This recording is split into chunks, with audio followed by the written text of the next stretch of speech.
Etapas del derecho procesal romano. En el origen del derecho encontramos la raíz de todas y cada una de las instituciones jurídicas más relevantes que tenemos en la actualidad. Para comprender el derecho que tenemos ahora es importante remontarnos hacia los antepasados para ver de dónde surgen y cómo es que se dan estos procesos. Este derecho tiene elementos bastante relevantes que nos ayudan a identificar las similitudes con nuestro derecho mexicano, el que utilizamos en la actualidad y con el cual llevamos a cabo los procedimientos y procesos de todos los juicios y de todos los problemas que surgen. El derecho romano facilita la comprensión de nuestro derecho y nos permite comprender cómo surgieron los métodos, las instituciones, los sistemas y cómo es que se dio pauta para administrar la justicia. El derecho romano nos deja algo muy importante para el derecho procesal y sobre todo para que la justicia sea rápida y expedita para todas las personas. El derecho romano reconoce dos etapas del derecho procesal y estas se dividen a su vez en subetapas. La primera es la Ordo Ludiciorum Privatorum, que esta se desarrolló en Roma, pero en la época de la monarquía. Su subetapa es la Legis Actiones, que son las acciones de la ley. La segunda etapa es el procedimiento formulario, que se desarrolla permanentemente en la etapa de la República, y esta también se le puede conocer como procedimiento cognitorum o procedimiento extraordinarium. La subetapa de esta son las lagunas del procedimiento. También en el derecho procesal romano encontramos una línea uniforme entre las dos etapas. Y encontramos dos elementos que son cruciales para entender esto, que es la acción y la intervención del Estado. En la acción tenemos que entender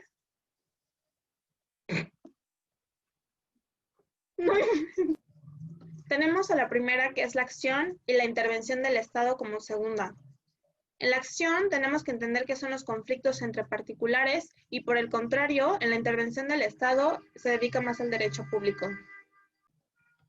Para entender esto, también debemos de considerar que Roma fue fundado bajo un esquema jurídico privado, y todo esto fue vigente a través de Diocleciano, ya que ahí está el origen de los juicios privados, y también se tiene sustento en la cognitio, donde se le reconoce como el auge del sistema procesal en Roma, ya que fueron calificando los procesos de la ley, que son las leyes actiones, como ya lo vimos.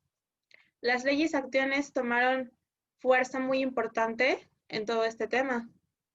En estas dos épocas de Diocleciano y extraordinaria cognitio se fortalecieron las leyes actiones, y el procedimiento extraordinario lo que arrojó fue el per formulam, que es el procedimiento formulario, como ya lo habíamos mencionado. Ambas épocas tienen un rango en común o características que dividen el proceso en dos etapas.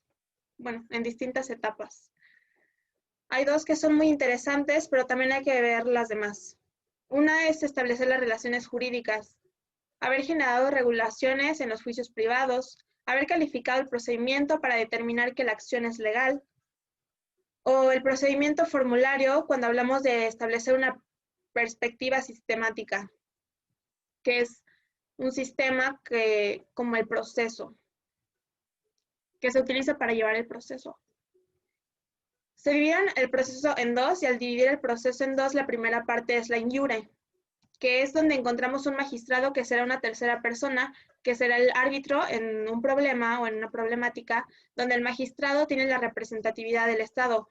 Y esto lo podemos ver en nuestro país, cómo es que un juez es el que determina las sentencias y cómo es que a él se le entregan las pruebas, y él es la tercera persona que está dentro del problema y tiene la representatividad del Estado, es decir, él habla por el Estado y tiene la competencia para hacerlo. La segunda es la pud iudicem, que en esta parte se desarrolla un árbitro, pero que forma forman un jurado. Este jurado son particulares a quienes se les encomienda la misión de recibir las pruebas, las alegaciones de las partes, y estos, al tomar una decisión, lo escriben en una sentencia. Es como si fuera un juez, pero esta vez es un jurado. Son más personas las que tienen la potestad de poder elegir y de tener la voz del Estado.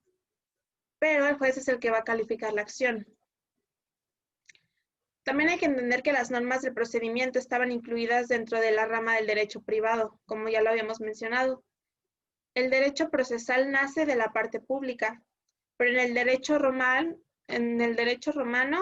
el derecho procesal nace del derecho privado, porque comenzó todo esto regulando a los particulares.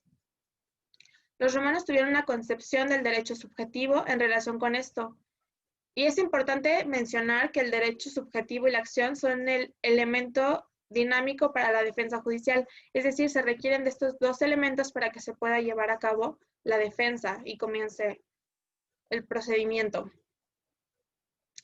Como hemos visto, los romanos tuvieron importante impacto dentro de esto y ahí surgieron los orígenes.